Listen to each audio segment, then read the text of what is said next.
देखो ये क्या है, ये है गोलीय दर्पण। गोलीय दर्पण में हम लिखाए हैं ना सब कुछ। ये दो प्रकार का होता है गोलीय दर्पण। गोलीय दर्पण क्या होता है? दो प्रकार के खोखले गोले का कांच होता है। कांच का एक खोखला गोला का यदि हम कोई भी भाग ले लेते हैं उसी को क्या बोलते हैं? गोलीय दर्पण। खोखला गोला मतलब बताए थे, जैसे फुटबॉल है, फुटबॉल में बीच में क्या रहता है? गैप रहता है। तो इस तरह का, इस मतलब चारों तरफ से गोल है लेकिन बीच में खाली है, इसी को बोलते हैं खोखला गोला। लेकिन वो फुटबॉल वाला गोला से दर्पण नहीं होगा क्योंकि वो दूसरा मटेरियल है, क्या रहता है? फोम रहता है या कुछ और मटेरियल रहता है। जब कांच का उस तरह का खोखले गोला रहेगा, उसका कोई भाग तोड़ दिया मान लो इस साइड से इस साइड से, तो क्या कहलाएगा? गोलीय दर्पण। अक्सर हम लगभग सब कुछ लिखा दिए हैं, हम उसे समझना। मान लो ये कि खोखले गोला है, उसका एक भाग इधर से हम बताए थे। जब जिस जिस गोलीय दर्पण गोलीय खोखले गोले का उभरा हुआ भाग रहित किया होता है तो अब उसे हम क्या बोलते हैं? गोलीय दर्पण। गोलीय दर्पण तो उसमें फिर कोई भी दोनों मिल जाएगा गोलीय दर्पण, उसे अवतल दर्पण। अवतल दर्पण। इधर से यदि हम रचित किए हैं तो देखो इसमें क्या है? उभरा हुआ भाग मतलब ये है ना, या उसी को बोलते थे बाहरी भाग। बाहरी भाग रचित किया अर्थात ये क्या होगा? अवतल दर्पण। ये जो यहाँ बगल में हम चित्र बनाए हैं ये किस चित्र पर है? समतल दर्पण। हम आज दोनों में समझेंगे। समतल दर्पण में कैसे होता है आपतित प्रकाश का परावर्तन, और फिर गोलीय दर्पण में प्रकाश का परावर्तन किस ढंग से होता है।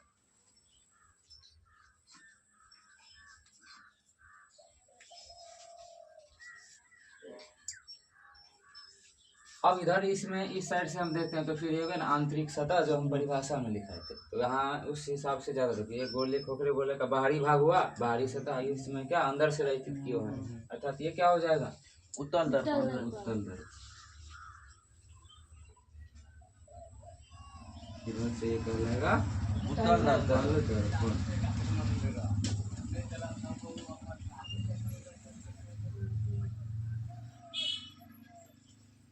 समझ रहे अभी तक हम? तो इस चीज में हम पहले तो पहचानेंगे जो खूब गोलीय दर्पण दो प्रकार के थे। कौन था? पहले तो समझो गोलीय दर्पण क्या होता है।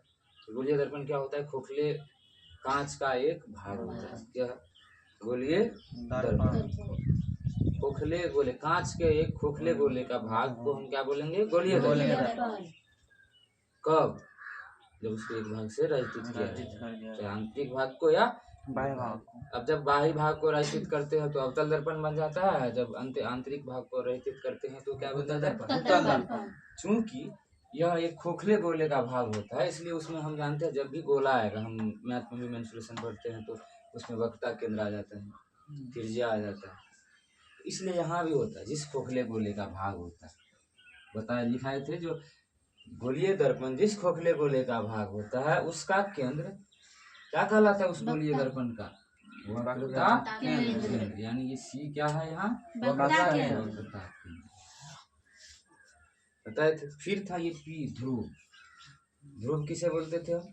जो गोलीय दर्पण के मध्य बिंदु को, अब मान लो यहाँ से यहाँ तक हुआ ना, ये हम क्या बनाए थे? अवतल दर्पण बाहरी भाग को रचित, इसका जो मध्य बिंदु होगा वो क्या कहलाएगा?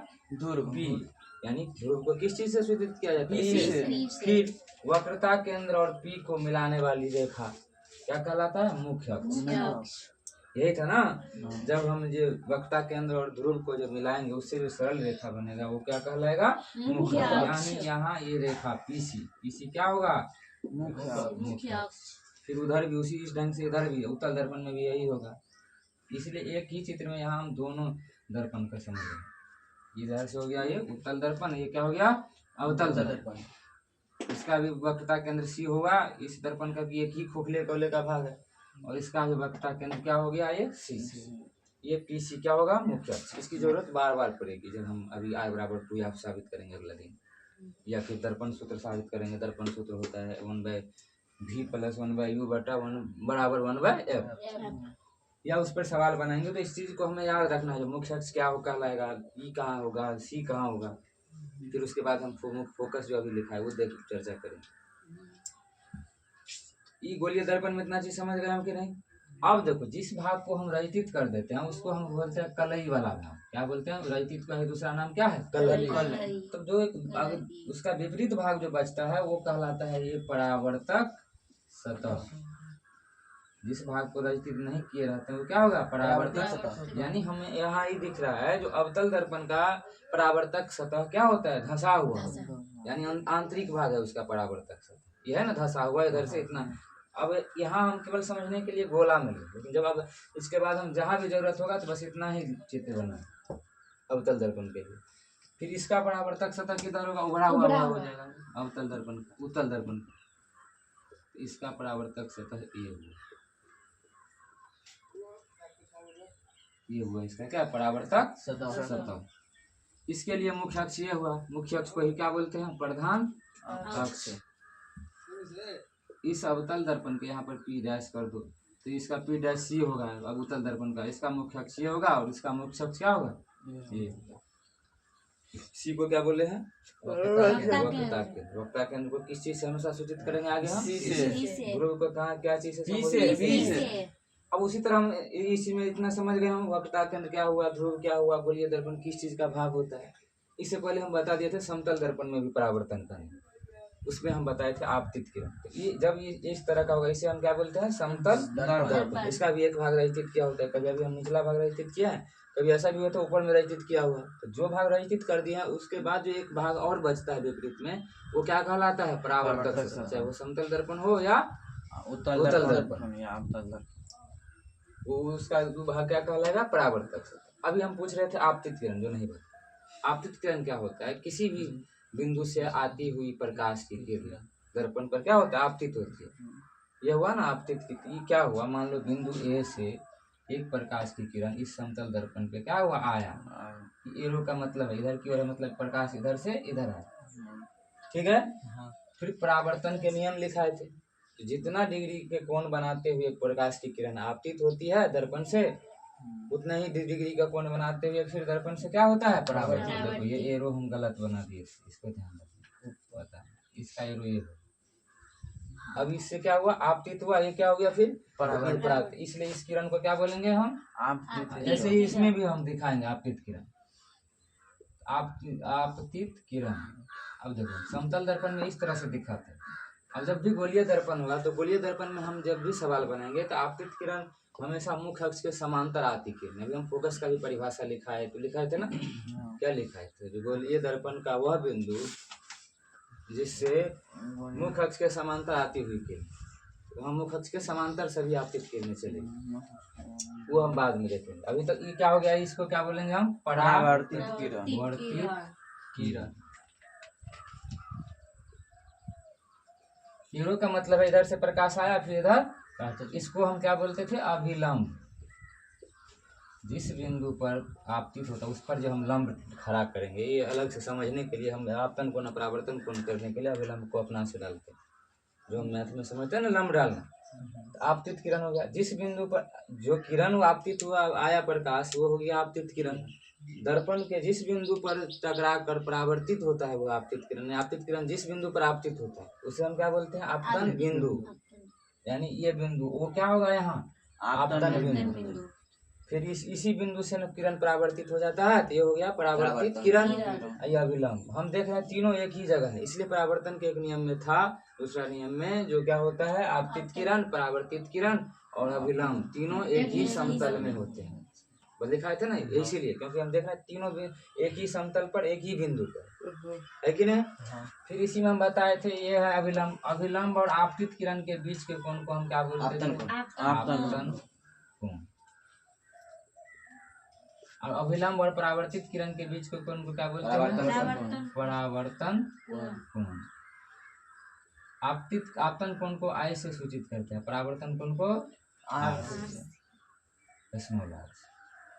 फिर अगला नियम था जो आपतन कोण क्या होता है? परावर्तन कोण के बराबर। तो ये सब ध्यान रखना, यानी ये कोण और ये कोण बराबर है। जब ये कोण बराबर होगा तो उसी तरह फिर ये और ये भी बराबर ही हो जाता है, क्योंकि ये है विलंब, ये है 90 डिग्री पूरा। तो जब ये दोनों बराबर है तो ये कोण और ये कोण भी आपस में बराबर हो जाता है। इतना चीज हमें ध्यान रखना है। जो गोलीय दर्पण क्या होता है, उसका परावर्तक सतह क्या हुआ, वक्रता केंद्र क्या हुआ, मुख्य अक्ष क्या हो गया, इतना समझ आएगा या नहीं। वक्रता त्रिज्या आ गया। वक्रता त्रिज्या हम किसे बोलते थे? भाग होता है जो गोलीय दर्पण होगा, जिस गोले का भाग होता है ना गोलीय दर्पण, उसका जो वक्त त्रिज्या होगा वही दर्पण का क्या कहलाएगा, वक्रता त्रिज्या। मान लो अभी ये गोला है, इसका तो हम देख रहे हैं त्रिज्या यही ना, पीसी। मुख्य अक्ष भी पीसी ही बोले थे। अब वक्रता त्रिज्या भी क्या हुआ इसका, पीसी दर्पण का वक्रता त्रिज्या। वक्रता त्रिज्या को हम किस चीज से सूचित करते हैं, स्मॉल में कैपिटल आर। स्मॉल आर हम गणित में त्रिज्या को बोलते हैं, लेकिन यहाँ जो होगा हम कैपिटल आर बोलेंगे। क्या बोलेंगे उसे, कैपिटल आर। तो इस चित्र बनाना सीखेंगे हम जब भी कभी परावर्तन के बोलेंगे समतल दर्पण से आपतित किरण को दर्शाइए या दिखाइए, चित्र द्वारा दिखाइए। तो इतना चित्र ध्यान रखना, हम समतल दर्पण बनाएंगे, एक बिंदु आपतित किरण लेंगे, फिर परावर्तित किरण करेंगे हम जैसे हम किए, फिर अविलंब डालेंगे, फिर इसको दर्शाएंगे, सबका नाम लिखेंगे, आपतित किरण हुआ, परावर्तित किरण हुआ। ठीक है। कहीं कोई जैसे तुम्हारी किताब में नीचे की तरफ दिखाया गया, हम उससे मतलब नहीं, हमें ये चीज ध्यान रखना है, जिस भाग से रचित हुआ है वो कलई भाग होगा, जो भाग रचित नहीं किया हुआ है वो परावर्तक सतह है। हमें जो किरण आरेख या ये चीज दर्शाना है वो परावर्तक सतह वाली भाग में दिखाना। जैसे ये रेखा हम इधर से नहीं रख सकते, इधर से तो ब्लॉक है, रंगा हुआ है, इधर से परावर्तन सतह नहीं है, जैसे इधर नहीं कर सकते। इधर से रचित किया रहेगा उस साइड हम किरण को नहीं दर्शा पाएंगे। आज लिखा है फोकस, क्या लिखा है, फोकस समझ गया सबको। गोलीय दर्पण का फोकस लिखा है।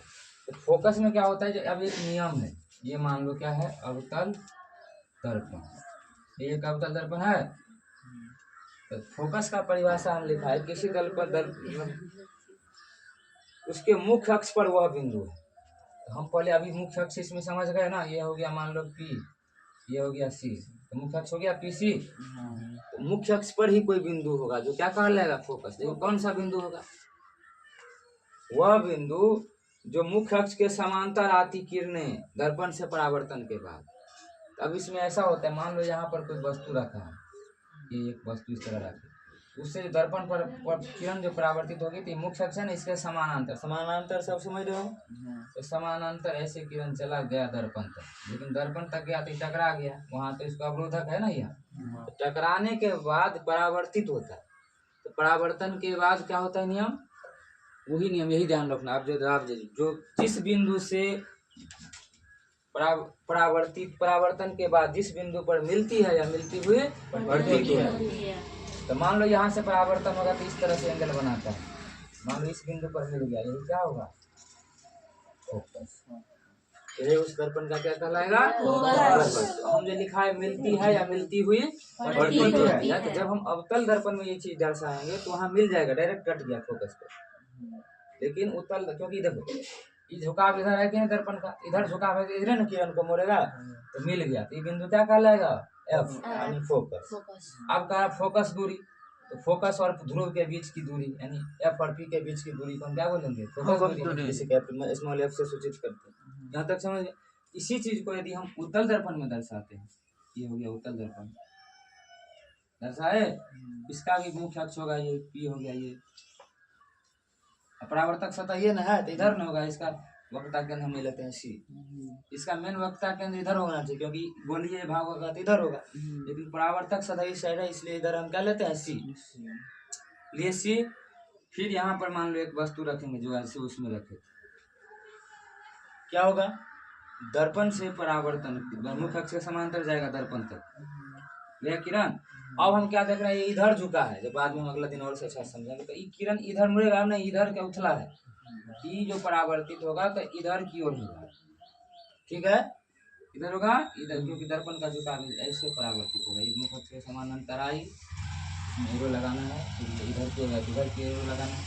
अब परावर्तन के बाद ऐसे परावर्तित, ये इधर जाएंगे तो कितना भी इधर जाएगा तो इधर मिलेगा मुख्य अक्ष पे, तो मुख्य अक्ष विपरीत दिशा में जा रहा है, इसलिए इधर हम डॉट डॉट लेके इसके सीध में खींचते हैं, रेखा खींचते हैं, तो इसी को बोलते हैं मिलती हुई प्रतीत। इसका फोकस ये यहाँ होगा एफ, यानी उत्तल दर्पण का फोकस लगभग पीछे में बनेगा दर्पण के पीछे, इसलिए उसे बोलते हैं का मिलती हुई प्रतीत होती है। समझ पा रहे हो कि नहीं? तो जो इसलिए हम परिभाषा में लिखते हैं जो मिलती है या मिलती हुई प्रतीत अब होती ये है। ध्यान रखना है कि कहाँ मिलती है, कहाँ मिलती हुई प्रतीत होती है। अवतल दर्पण में मिलती है और उत्तल दर्पण में मिलती हुई प्रतीत होती है। एक बात और नहीं समझ आएगा, जो आखिर इसमें इधर क्यों मोड़ दिए सर, उसमें ये थोड़ा समझना है हमें। जैसे मान लो हम लैपटॉप का मुंह इधर झुका है, ऐसे आप प्रकाश डालेंगे तो इधर झुका है तो इधर नहीं गिराएगा इसको। हाँ। अब मान लो हम ऐसे कर दिए, तब प्रकाश लेंगे तो ऊपर की ओर उससे परावर्तित करेगा ना, तो ये चीज ध्यान रखना। तो इसी तरह इसमें हम देख रहे हैं दर्पण ऐसे झुका है तो इधर इधर प्रकाश का परावर्तन करेगा। यहाँ क्या था, उल्टा झुका था, इधर की ओर किया। इसलिए हमें दोनों चीज समझना। अब दोनों में परिवर्तन, जब ये चीज ध्यान रखना है।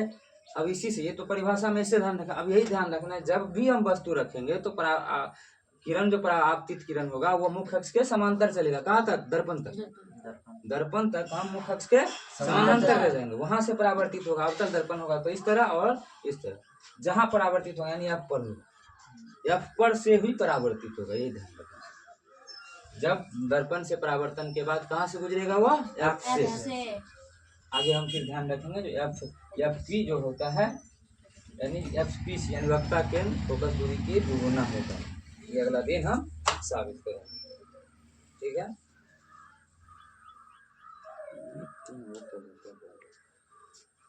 नहीं बंद हुआ। कल चाहिए के लिए तब क्या